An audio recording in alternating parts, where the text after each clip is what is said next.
He starts at 4 a.m. Not 6 a.m. Not even 5.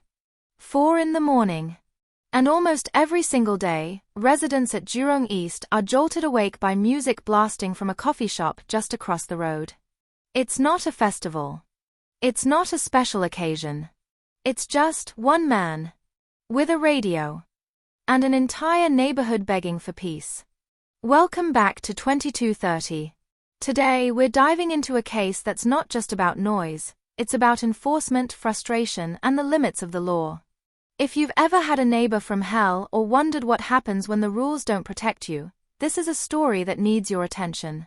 For over a year, families living near Block 253 Jurong East Street 24 have been enduring an unrelenting early morning torment. A man, believed to be in his 60s, sets up at a nearby coffee shop and allegedly blasts music on a radio, starting as early as 4 a.m., and sometimes going even longer.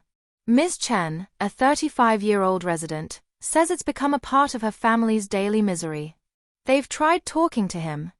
Others have too. But every conversation turns into an argument. And instead of backing off, the man doubled down. Starting even earlier. Playing even louder. So they called the police. Not once, not twice, many times. But here's the shocking part. The police say they can only advise him. They can't take action. Why? Because under Singapore's current laws, unless there is a breach of specific noise pollution laws, such as exceeding decibel levels in industrial or construction settings, or violating licensing requirements, there's little that can be done for this type of public nuisance. And here's the twist. When confronted by police, the man denies ownership of the radio. But the moment police leave, he continues. Residents say he even taunts others, claiming officers can't do anything to him. Now let's pause. This is a public coffee shop. There are vendors, customers, elderly patrons, even young children living nearby. This isn't just a neighbor dispute, this is a community issue. So the question is, should Singapore have stricter community disturbance laws for repeated nuisance acts like these? Should there be a clearer mechanism for neighborhood complaints that have persisted for over a year? We're not talking about once-off party noise or festive cheer. This is a daily disruption, one that's wearing down residents' mental health, peace of mind, and faith in the system. And yet the man remains defiant, untouched, and loud. So what now? Can coffee shop management intervene? Can the man's family step in?